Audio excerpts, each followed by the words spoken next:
Hey yo, Chrono Clashers. I'm back, Chris with Chrono Clash Central. It's time for the blue set review. Did you like how that rhymes? So, Konohamaru. Let's start it off with him. 3 cost, 1 strength. He's kind of a wimp still. But you summon him, he draws a card, and he taps a battler. And he also taps a battler on defense. So, that's pretty good actually. There's going to be a lot of times where you want to play a card and then summon an EX and then attack a unit. So that's the advantage of having something that has a summon tap effect that costs less. Because you can play it, you can tap someone other battler and then attack into it with an EX card summon or things like that. That's probably his main use, or just summon Konohamaru. You can also transform now, so the utility of these cards goes up a lot. And tapping something on the Guardian stack is pretty decent. I think it's pretty good, especially if your opponent plays a lot of units. I'm a little skeptical of it just because I kind of seen how much destruction effects there are in these expansion sets, specifically the red-purple one, and I'm kind of worried about go wide decks, and that means decks that play a lot of small creatures. But the tap effects typically good against them, so still probably going to be decent, unless the meta changes a lot. Alright, so Iruka, I think Iruka kind of falls on the same line as Konohamaru, but much better. So he's 3 cost, 2 strength, he's got elusive, so he's kind of a pain in the butt, but the key is that he has a tap effect for that tap another battler ability, which means as long as he's on the field, if your opponent plays something, you could tap Iruka, tap that thing, and then attack into it. So it's going to give you, like, as long as Iruka stays alive, you can create some really just snowbally board states, because they have to get rid of him. He's basically like a bait card. Your opponent has to use a destruction spell on them, even if they don't want to. And I think that's going to be the prime example of Iruka. I think that I will say, like, as we go through this, I love the new blue, and I think that there's something to be said for a deck that tries to bait your opponent into using effects, and I think Iruka fits that bill perfectly. Alright, then we got Kotetsu Hagane. So transform, attacks for +3, so it's attack for 6. So the 3 cost that attacks for 6, which is pretty good. He's most likely to live that, but they're probably going to attack him on the way back, which, you lose him, but at the very least, he probably, saved you 1 life. So kind of just like a mediocre, but a nice way to finish off the game with transform if you don't really want to pack any high cost transforms. He's also gonna have an EX, draw an EX on the Guardian effect. If he gets destroyed, then you'll add him back to hand. So it's pretty decent. You're probably gonna get him in your hand most of the time, and he can help you finish off games. So there's nothing, nothing too shabby about that. We got Kakashi Hatake. Kakashi's weird. Kakashi's weird. So first of all, he's got Protector. Second of all, he can't attack. Which we've seen that before. So the fact that he can't attack is definitely a turnoff, because if he couldn't attack battlers, at least he could attack the Guardian stack. But can't attack at all is really rough, because there's a lot of times where you're just going to be like, I really just need someone to attack, and he can't do it. But when you tap him, all your other battlers gain withdraw, which you guys don't remember means that if they lose a battle, you can add them back to your hand. And I think that there's some way to kind of get a lot of value out of him, where you give all your guys toughness, you swing with something, and then it's gonna die, or if it loses the battle, you get it back to your hand, and you can kind of reuse summon effects that way. But it seems a little slow, so we'll see how it kind of turns out in the end. If games are still going pretty fast, I don't see setting up a Kakashi gonna be that great. All right, Choza, the beginning of the fun for blue. 4 cost, 2 strength. That's pretty wimpy, but check out that summon ability. When he's summoned, you choose any battler, so yours or your opponent's, and you use their summon effect. That's just insane. That's just insane.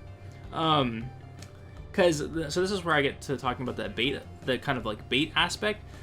If you bait your opponent into killing something like Iruka, then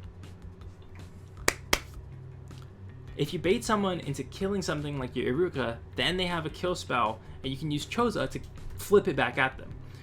So I don't know. I think blue is getting some really cool effects, like just like being like, oh, your opponent has to think like, oh, well, do I want to play this card? Like talking about Tsunade or Asuma who can kill themselves. Do I play this card to kill his thing? But they have the Choza, then they can kill me right back. And okay, so but moving on. Like I think that it's so cool. It makes blue kind of tricky. Like blue is kind of like the tricky color in a lot of other card games, and I feel like it's kind of getting there in Chrono Clash too, so I'm excited. Alright, so Shikaku, Nara. So when you summon him, he's going to tap 2, which is kind of rough because there might not be 2, so he's going to be kind of dead there, but he's got tap on the Guardian too. Overall thumbs down. I don't really like Shikaku. I don't think he's going to be seen that much, even though he's got some cool scars. But yeah, don't think this is going to work out too well for him. Alright, and then we get Inoichi Yamanaka. So his transform is going to be solid for reusing. The secret thing about transform is you get to reuse effects.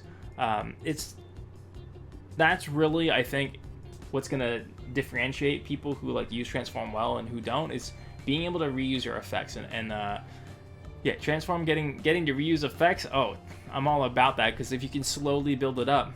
But anyway, I'm getting sidetracked. 5 cost, 4 strength, medium stats, but again has the same ability as Choza, where you can choose any battler's effect and play it. So you can flip effects back at your opponent and get an attack in while you're at it. So one thing you might be able to do is you could be like Choza, and then next turn you're like, oh, instead of attacking with Choza, I'm gonna swap him back, play my Inoichi, get your effect again, and then I'm ready with Choza. And you know I have Choza, so you gotta be careful about what effects you choose to play. Alright, Hiruzen. Again, there's so much copy effects in blue. It's kind of scary.